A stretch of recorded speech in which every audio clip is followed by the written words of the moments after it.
Good morning, everybody, and welcome, Mark. Stewart? After that really quite interesting session, I'm surprised we still have so many people left here. They've not gone out and ordered any stocks, you know. There's a surprise to you. Maybe I was already doing it on my phone. Yeah, go on your phone, yeah, right, okay. Let me start. Maybe not so many people know what a ASIFMA is. So could you, in 1 minute, explain what a ASIFMA is? Yep, sure. Thanks, Stuart. So we're a trade association focused on capital market development in Asia. We bring together all of the major global sell-side institutions, so the Deutsche Banks, the Goldman Sachs, HSBCs, but also we have a very large asset management group that brings together a lot of the major asset managers in the region, such as BlackRock, and who Belinda just spoke from today. And we really focus, as I say, on that capital market development. Good, that was very quick. We're here to talk a little bit about the macro landscape for the buy side, particularly focusing on North Asia. And as we're here in Hong Kong, we can look quite closely at that. And inevitably for the securities business, the financial services business, regulation plays an enormous part. As I look at the regulatory environment, all I see is more and more consultation exercises, more and more, I think 6 or 7 from the SFC in the last 4 or 5 months. Singapore is issuing some of these. Is that what you're seeing? Yeah, I mean, Stuart, that's exactly what we're seeing. And I think that as we saw in the word cloud when we first picked it up, I mean, obviously Trump was one of the major things, but regulation was also another major theme. It was picked up by Belinda, it was picked up in Sanjeev's opening comments as well. It's a major, major theme in this region. And I think what we're seeing is that finally Asia is sort of catching up, unfortunately, with the rest of the world on the back of the global financial crisis. So we've had a lot of this regulation that came out of G20 reforms into Basel, FSB, IOSCO, et cetera, was promulgated, worked its way through the system into US and Europe, and through things like Dodd-Frank, MiFID, which we've already mentioned. But now what we're starting to see is that that's actually working its way into Asia. You mentioned, I think Hong Kong has had, just this year, they've had consultations on fund liquidity risk management, review of the senior manager accountability, online distribution and advisory platforms, unit trust code. So a number of key consultations. Singapore has also had a lot, including on the regulatory sandbox for fintech, new fund structures called Singapore Variable Capital Company, as well as amendments to the collective investment schemes. I think this is a trend that's going to be here for a number of years to come. There's still a lot of this regulation that needs to be promulgated in the region. The trouble is for buy side is that buy side generally here are very, very light in relative to their counterparts in Europe or the United States in terms of compliance, regulatory staff. Quite often, you rely on your head office to do a lot of the work. And then secondly, you've got many, many different countries to cover. So you're not just covering one country or one region like the EU, where most of the regulation comes out of the EU. So it's a real struggle. I think that's where organizations like ourselves and some of the local associations can help. But I think that's a struggle that the buy side is going to have to actually continue with for a number of years. And I think the other thing is that in the past, quite a lot of this was the buy side, and I hate to say this, relied on the sell side to do a lot of the work for them. And I think that trend is pretty much coming to an end as well. I mean, for various different reasons. I mean, the sell side doesn't have the capability to do it anymore. It doesn't have the interest as much. So the buy side's really getting stuck with a lot of this regulation, which really isn't fit for purpose for the region. We can talk about that a little bit later. I was in a conversation with an international fund management firm that doesn't at the moment is not active in Hong Kong or Asia at the moment. But this was for someone overseas, and they were complaining that the SFC were being deliberately difficult, making life more difficult than they were used to at their home market. But I was wondering, this isn't really the SFC that I see. How do you think the SFC stacks up against other global regulators?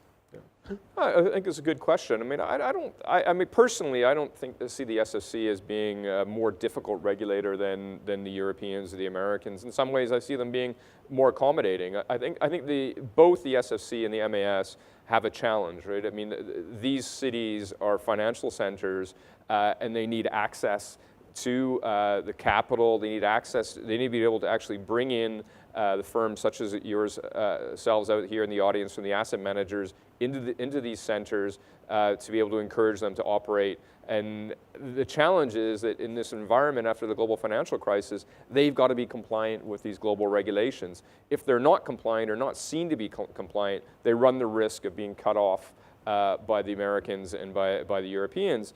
A lot of the stuff that they're doing here is because of the extraterritorial nature, and I would say that both in terms of the actual extraterritorial nature of specific European regulations or U.S. regulations like Dodd-Frank or MiFID, et cetera, but it's also what's happened at the global level, because that actually was driven primarily by the U.S. and the U.K. and some of the Europeans. So IOSCO is pushing that. IOSCO or the FSB or Basel, all of these regulations were really designed for the developed markets. And so the problem is that what the SFC has to do is kind of take that, put that in place, make sure they get a tick in the box. They're not seen to be an outlier. They're not seen to be too much of a follower, and they've got to do all of that. Then the second challenge they have is China's next door, and China's opening up, and this means that they're stuck between China and the rest of the world. So they want to follow the international regulations, but they've got to be more and more consistent with what China's doing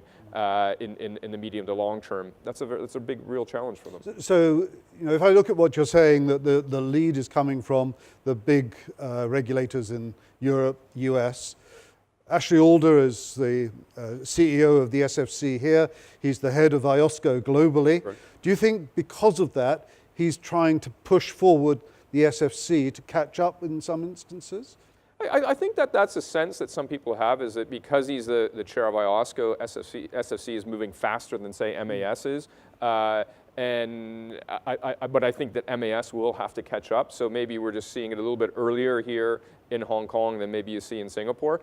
I think that Ashley is, because he was chair of the Asia-Pac IOSCO committee before taking over the chair of IOSCO, and what we've seen with him and others, Singapore, Australia, Japan, they've really kind of created a group that have actually wanting to push back on that on the agenda of what the U.S. and the EU have set, and that's been somewhat successful. But the problem has been they've come sort of late to the party. I mean, the horse sort of had bolted the stable. A lot of these reforms were already pretty well down the process of being fully baked, and when they've come on to kind of bring a counter message to that, it was pretty much a difficult job for them to do. But I think as things go forward, we're starting to see an easing of those regulations, and understanding that they're not maybe fit for purpose for this part of the world in every case. And so I think that we're kind of seeing, as I say, that immediate trend is going to be much more regulation, especially for the buy side, much bigger impact. But I think if you look to the medium and long term, that trend is probably moving the other direction now. Now you said that, of course, this slew of regulation that's come to the market is taking up a lot of time, and compliance departments are always being beefed up. There aren't enough compliance staff. Do you feel that the industry can cope with all of this? Obviously, they're hiring more people, but would it be better that there is more industry advocacy towards trying to stop the changes or slow down the changes, or should the industry just sit back and accept what's coming? Yeah. No, I mean, look, I think that we've certainly been very vocal at ASIFMA. I know other trade associations have been as well. That we need to make sure that these regulations are fit for purpose for Asia. We need to be aware that the sheer volume of them, whether they actually make independent sense individually, the sheer volume of them has the capacity to overwhelm the system. Especially in markets which, when you look at from a capital market point of view, are still rather undeveloped in comparison to the U.S. or Europe even. I mean, these are certainly arguments that we make. I think that we would certainly appreciate those in the audience who are represented the buy side to continue to join with us to make those arguments, because I think that we just really need to make sure that we're not ultimately overwhelmed and it's not really being counterproductive, even if they say they make individual sense on their own. So a good time for lawyers, really. Well, yeah. I mean, the people that make money out of this are the lawyers, consultants, and I guess the trade associations like us. We've now got rid of the boring bit. That was regulation. Yeah. Okay, we talk about stock markets, and Belinda gave a very interesting presentation on this.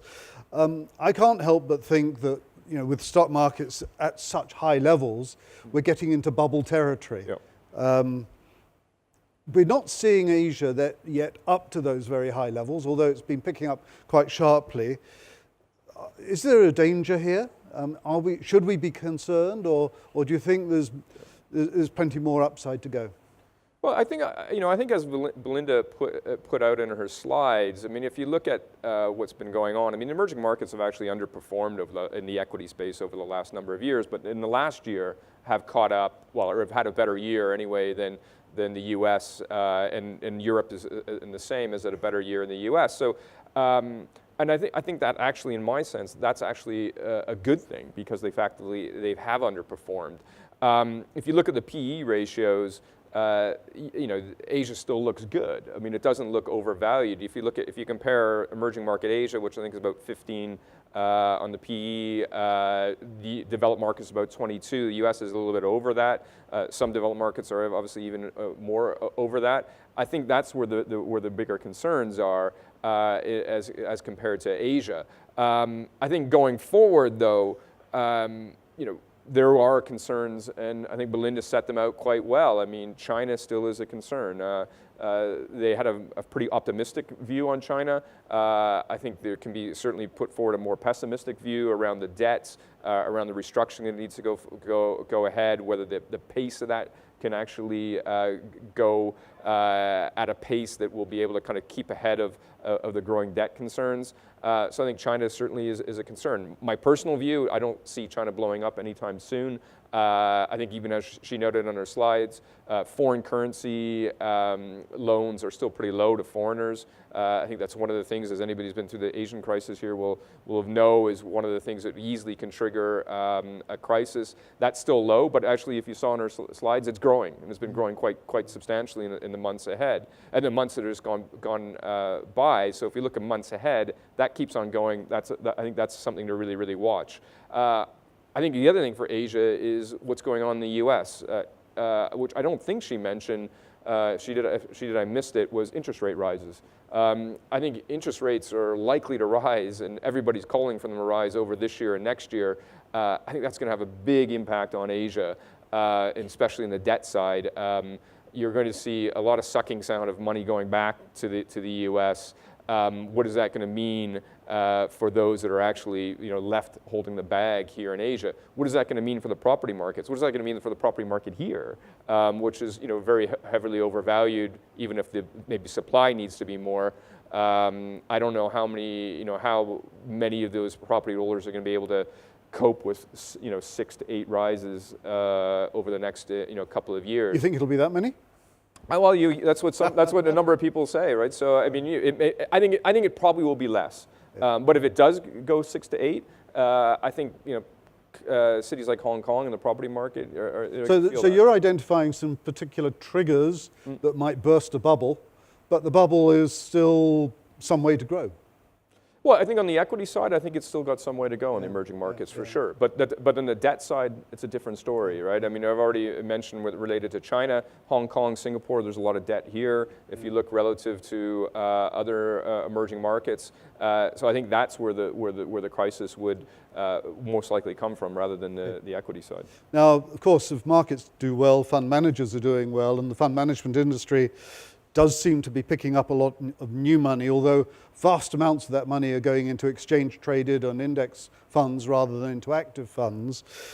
What we've also seen is the advent of a number of M&A activities. We've seen Standard Life, Aberdeen, Amundi, Pioneer, and Henderson Janus in the last few months. Some of these have got Asian offices, and they've got duplication. So Do we think there'll be more of these M&A activities? Will there be some, if you like, slowdown in growth, or will there be redundancies? What's your take on where that's going to go? Well, I guess my take would be, I think that trend will continue. I think it continues in large part because the asset management business is a scale business. And as we talked about right off the opening, because of regulation, costs are going up substantially. So the best way to take cost out is through mergers and acquisitions and through the synergies that you can find there to be able to do that.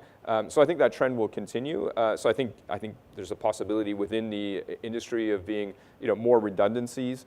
Well, at the same time, though, this area of the world is a growth area. So because it's a growth area, it means some of that's going to be balanced by the fact that more money should, in the medium and long term, flow into this part of the world, and there's still a lot of way to grow. There's a lot of growth opportunity here. We mentioned about how the capital markets are still underdeveloped. Our view at ASIFMA is that they'll continue to develop. I mean, we've seen things that are going on, which we talk about in China with the opening up in China. We talked about in India, which Belinda talked about.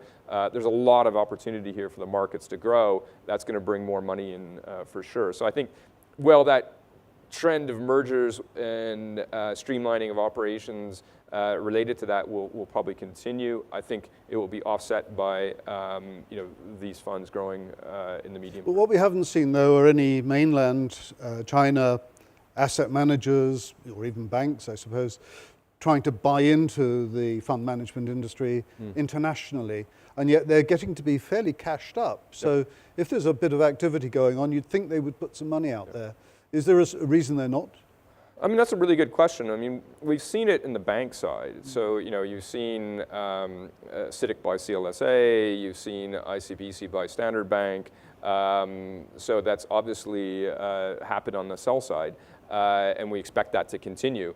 In the buy side, so far, you're right, it hasn't happened. I certainly think that that's probably an area to watch because, as China has done in other industries, they, what do? They buy in technology, they buy in expertise as they grow. So I wouldn't be surprised to, for some of that to happen. Obviously, you've got a big culture issue to kind of deal with any, Chinese asset manager dealing with trying to buy a global asset manager and put them together. And we've seen this in the past with Japan. It hasn't always worked very well when you try to do that. So I think that's the one big question mark is. But you don't think there'll be any sort of regulatory prevention? There won't be any. Well, there might be complaints, if you like, in Europe or US if a Chinese manager were to try to buy a firm, but it's. Well, I think we're starting to see a little bit of that. You're seeing even in the latest French election, the new president Macron saying that we need to rethink how open our borders are going to be, and I think that will play a role. I guess it depends on how significant that purchase is, right? I mean, if it's, I would expect that it would probably start in the way that it has on the sell side with the banks, which they're going to pick up smaller entities and not, you're not talking about a major global asset manager or a major global bank. You're talking about something smaller. Well, no one's going to buy BlackRock, for example. So I think that will be much more acceptable to whether it's a European audience or an American audience. And finally, let's talk about China and China Connect. I think we can call it China Connect now that we've got Stock Connect, we've got Bond Connect, we're possibly going to get ETF Connect, and we've got all sorts of other access routes, including a railway and a bridge coming up soon. So is this good for Hong Kong? Well, look, I think it is good. Hong Kong has been and will probably remain to be that market where China connects through and experiments with. So as you said, we saw it with Stock Connect, we're seeing it with the mutual fund recognition, and now we're seeing it with the bond market. So I think in general, good things are good. More access to China is, I think, what the market wants, and will also bring China more into the international system over time. It's essentially been a market that's kind of evolved independently of the rest of the world, and we've seen this with Stock Connect, threw up a lot of problems around things like beneficial ownership, around DVP, which because they were operating on different norms. I think our view at ASIFMA is that we do have somewhat of a concern, especially on the fixed income side, of a plethora of these type of access points. You have RQFI, QFI, you had the CIMB opening last year with the registration. You could go on and set up a settlement agent. Now you've got Bond Connect. How do they all work together? And are they going to? Do they all have different separate criteria? Are some investors disadvantaged over other investors? One of the things we saw a little bit with the CIBM opening was that if you were in the RQFI, in QFI, you were kind of stuck. You had repatriation limits. You couldn't move your business to the new. The new access program, that actually was penalizing investors that went in first. So we don't want to see that kind of stuff happening in Bond Connect. We want to see basically the standards and criteria be somewhat harmonized and streamlined across the programs and be able to move from one to the other in an easy fashion. I think the other thing with Bond Connect really comes down to, Stock Connect made sense. You're connecting one stock market with another stock market. All the liquidity is really on those two stock markets. Very simple, relatively speaking. Bond markets are extremely fragmented. And is it not getting a bit late for buying China bonds? Yeah, so I think, and then you already have that issue, but I mean, which I can come on to in a second. But I mean, CFETS is not is not where the liquidity is in the bond market in China. It's either over the phone with the brokers or even through chat rooms. So our international investors really going to get access to that liquidity. Hong Kong Exchange doesn't have a fixed income platform.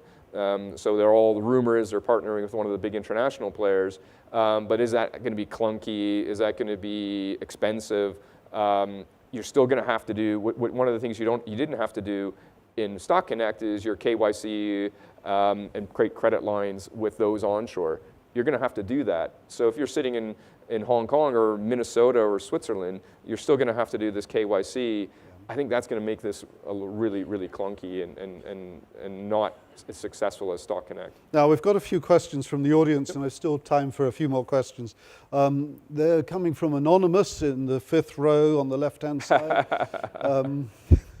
As fees continue to be eroded and compliance costs continue to increase, do you see far fewer buy-side firms remaining viable?